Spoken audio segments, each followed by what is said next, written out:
Assalamualaikum warahmatullahi wabarakatuh. Good morning. Nah, hari ini kita akan mempelajari tentang Pancasila. Nah, kira-kira apa sih Pancasila itu? Siapa sih yang merumuskannya? Nah, kira-kira lambangnya apa saja dan apa makna dari lambang tersebut? Tonton video selanjutnya ya. Nah, gambar itu adalah gambar lambang negara Indonesia, yaitu Garuda Pancasila. Nah, kemudian lanjut ke jumlah bulu Garuda Pancasila. Yang pertama adalah sayapnya yang dikepakan itu kan ada 2. Nah, satu sayap memiliki 17 helai bulu. Kemudian pada ekornya itu ada 8 helai bulu. Kemudian di pangkal ekor itu terdapat 19 bulu. Kemudian di lehernya itu ada 45 helai bulu. Nah, kalau digabungkan maka menjadi 17 Agustus 1945, yaitu Hari Kemerdekaan Indonesia. Nah, lambang Garuda Pancasila itu bukan hanya sebuah lambang saja, akan tetapi pada lambangnya memiliki makna ternyata. Nah, ternyata rancangan gambar lambang negara Indonesia yaitu Garuda Pancasila telah memiliki beberapa proses loh. Yang pertama, rancangan awal seperti itu, gambar nomor 1. Kemudian gambar yang kedua juga ada sedikit perbedaan pada kepalanya ya. Kemudian yang ketiga yang masih digunakan pada saat ini dan seterusnya. Kemudian lanjut lagi, Pancasila itu lahir pada 1 Juni 1945. Nah, oleh karena itu 1 Juni 1945 itu dijadikan hari lahirnya Pancasila. Nah, kemudian Pancasila merupakan pandangan hidup bangsa, memiliki fungsi utama sebagai dasar negara Indonesia. Nah, kemudian hal itu memuat 5 dasar yang mencerminkan cita-cita Indonesia, yaitu ketuhanan, kemanusiaan, persatuan, dan kerakyatan, serta keadilan. Nah, kemudian tokoh-tokohnya siapa saja untuk merumuskan Pancasila itu? Nah, di situ udah ada gambarnya Muhammad Yamin, Supomo, Insinyur Soekarno.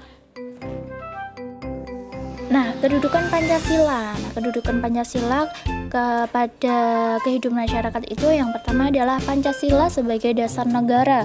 Nah, ternyata Pancasila itu memiliki kedudukan yang paling tinggi sebagai sumber dari segala sumber hukum atau sebagai sumber hukum dasar nasional dalam tatanan hukum di Indonesia. Nah, mengandung makna bahwa nilai-nilai yang terkandung dalam Pancasila menjadi dasar atau pedoman bagi masyarakat.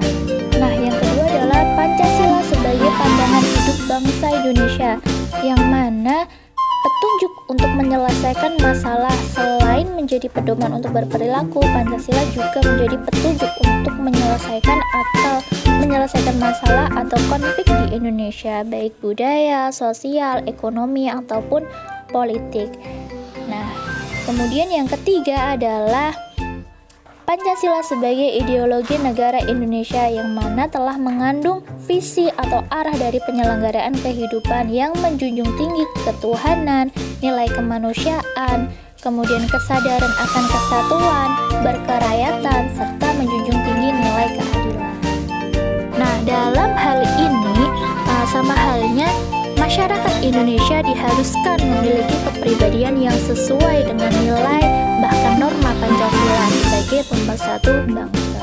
Kalian sudah hafal belum simbol dan sila dari Pancasila?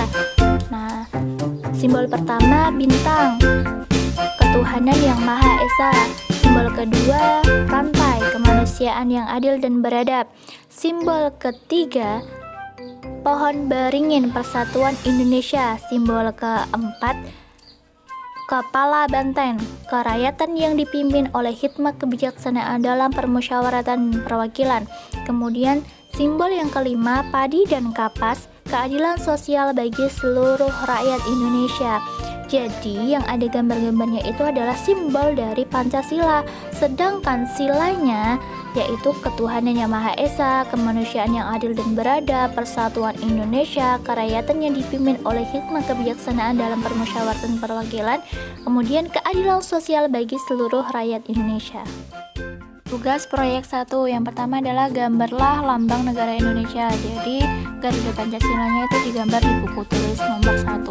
Kemudian yang nomor 2, hafalkan simbol dan sila pada Pancasila. Nah, itu nanti ngirimnya via pesan rekaman atau voice note aja, nomor 2. Kemudian yang ketiga adalah pasangkan simbol dengan sila di bawah ini dengan benar. Nah, itu di situ ada sila dan simbolnya. Nah, lalu dipasangkan. Nah, dengan benar ya, soal ditulis dan digambar.